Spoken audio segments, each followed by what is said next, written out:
नमस्कार. मुंबई 24च्या खास सदरात मी कबीर आपले स्वागत करतो. आता सर्वत्र निवडणुकांचे वारे वाहू लागले आहेत.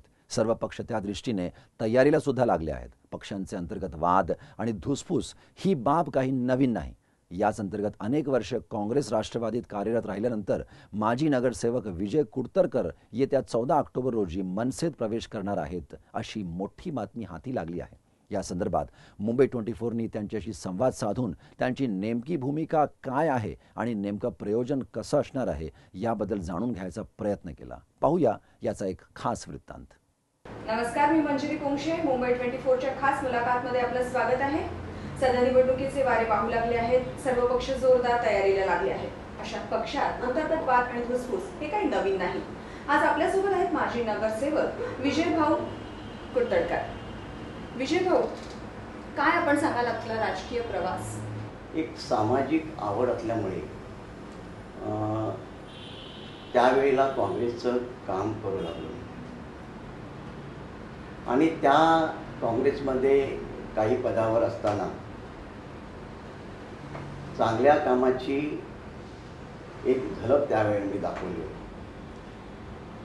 आणि हे असताना मला 1997च्या महापालिका निवडणुकीमध्ये तिकीट दिलं गेलं. त्या तिकिटावर मी काँग्रेस पक्षाचा उमेदवार म्हणून निवडून आलो आणि तदनंतर 1999च्या दरम्यान काँग्रेस पक्षामध्ये फूट पडली आणि राष्ट्रवादी काँग्रेस पक्षाची एक वेगळी वाटचाल सुरू करण्याच्या उद्देशाने आम्ही सुद्धा त्यावेळी राष्ट्रवादी काँग्रेस पक्षाच्या नेत्यांकडे कल असल्यामुळे आम्ही त्या ठिकाणी झुकले गेलो आणि ह्याचाच राग ठेवून काँग्रेस पक्षाने आमची हकालपट्टी केली. त्यानंतर तुम्ही एनसीबीत प्रवेश केला, ते नेमकं कसं घडलं?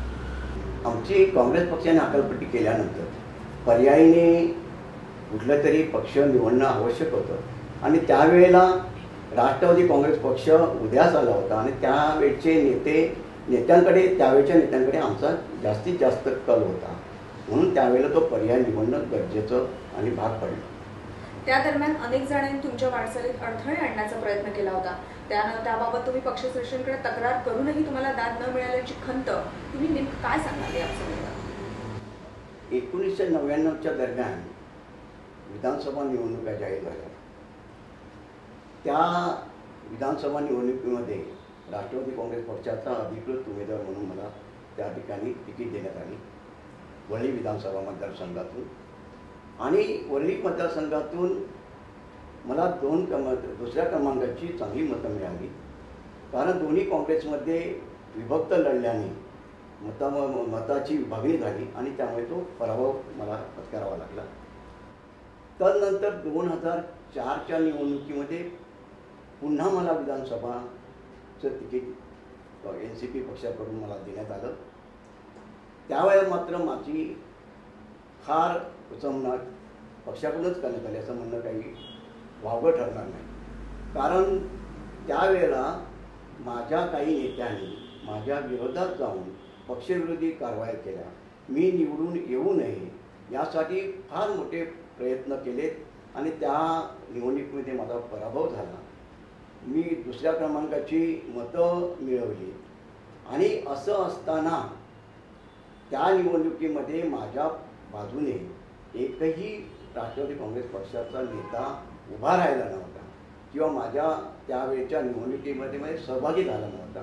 ही अत्यंत खंत त्या दिवसापासून माझ्या मनात होती आणि तदनंतर आज गायब म्हणजे 2011पर्यंत सातत्याने मी पक्ष कार्य राबवताना मला अनेक अडचणी येत राहिल्या की साध्या पक्ष कार्यकर्त्याला सुद्धा मी सामान्य न्याय देऊ शकत नव्हतो.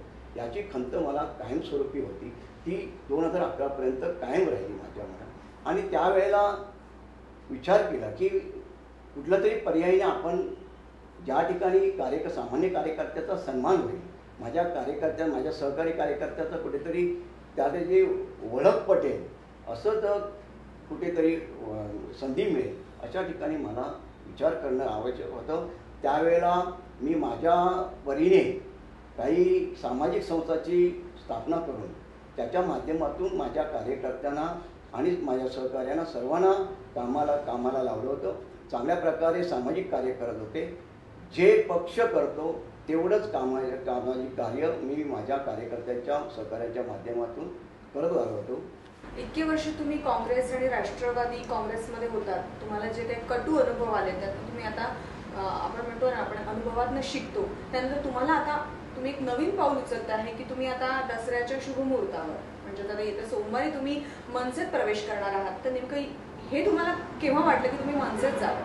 गेले काही वर्ष जसं राष्ट्रवादी काँग्रेस पक्षामध्ये माझ्यासह सामान्य कार्यकर्त्यांची गळचपी होत असल्याचे पाहून मी असा विचार केला की आता कुठला तरी पक्ष आपल्याला निवडणं आवश्यक आहे. तसंच विचारणा माझ्या कार्यकर्त्यांच्या बैठकीमध्ये केली. कार्यकर्त्यांचं सुद्धा माझ्याशी सहमत झालं आणि त्यानंतर मग मी असा विचार केला की नवीन पक्ष म्हणून महाराष्ट्र नवनिर्माण सेना यांचे अध्यक्ष राजसाहेब ठाकरे यांच्या धोरणाशी आमची कुठेतरी एक जुळणी म्हणजे सहमत झाल्यासारखं वाटून आलं आणि त्यामुळे आम्ही त्यांच्या धोरणाची जी धोरणं महाराष्ट्र राज्याला प्रगतशील वाटचालीकडे कुठेतरी घेऊन जातील अशी ज्यावेळेला एक आशा निर्माण झाली आणि त्यावेळी वाटायला लागलं की राजसाहेब हे आमचे आशास्थान भविष्यात होऊ शकतील अशी खात्री वाटल्यानंतरच आम्ही त्या पक्षामध्ये प्रवेश करण्याचा पण नेमकं तुम्हाला काय वाटतं की आता दोन्ही पक्षाचा तुम्हाला अनुभव आलेला आहे, आता मनसेमध्ये तुम्ही जाल तर नेमकं म्हणजे राज ठाकरेंचा जो फंडा आहे किंवा मनसे स्टाईल ते जे काम करतात तर त्याचा प्रभाव तुमच्या मनावर कुठेतरी पडला असं वाटतंय?